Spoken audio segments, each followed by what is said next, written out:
হলুদ বর্ণ ধারণ করে নষ্ট হচ্ছে বীজতলা। অন্যদিকে বিলম্বে তৈরি করা বীজতলায়ও অঙ্কুরিত হচ্ছে না বীজ। আবাদ মৌসুমে নতুন করে বীজতলা তৈরির সময় না থাকায় দুশ্চিন্তায় কৃষক। গত কয়েকদিন ধরে উত্তরাঞ্চলে ছিল কনকনে শীতের সঙ্গে ঘন কুয়াশার দাপট। পাওয়া যায়নি প্রয়োজনীয় সূর্যের আলো। এতে কুড়িগ্রাম সদর উপজেলার কয়েকশো একর জমির বীজতলার বেশিরভাগই ক্ষতিগ্রস্ত হয়েছে। কৃষকরা বলছেন, শীত ও কুয়াশার প্রকোপ থেকে কোনোভাবেই রক্ষা করা যাচ্ছে না বীজতলা। এতে বড় আবাদের লক্ষ্যমাত্রা অর্জন নিয়ে তৈরি হয়েছে শঙ্কা। বীজগুলো বপন করেছি, অধিক শীতের কারণে, কুয়াশার কারণে সেগুলো নষ্ট হয়ে যাচ্ছে।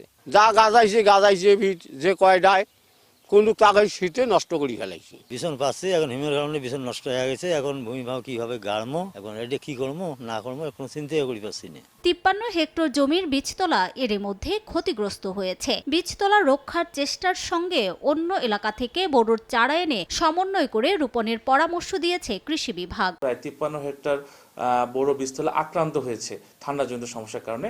আমরা কৃষকদেরকে বিভিন্ন পরামর্শ দিচ্ছি, যদি কোনো কারণে শৈত্যপ্রবাহ যদি খুব বেশি বিরূপ আবহাওয়া দেখা যায়, সেক্ষেত্রে যদি বড় বীজতলা ক্ষতিগ্রস্ত হয়, সেক্ষেত্রে আমরা বিকল্প চিন্তা ভাবনা করছি। কৃষি বিভাগের তথ্য মতে জেলায় 6,500 হেক্টর জমিতে বীজতলা তৈরির লক্ষ্যমাত্রা থাকলেও অর্জন হয়েছে 5,895 হেক্টর।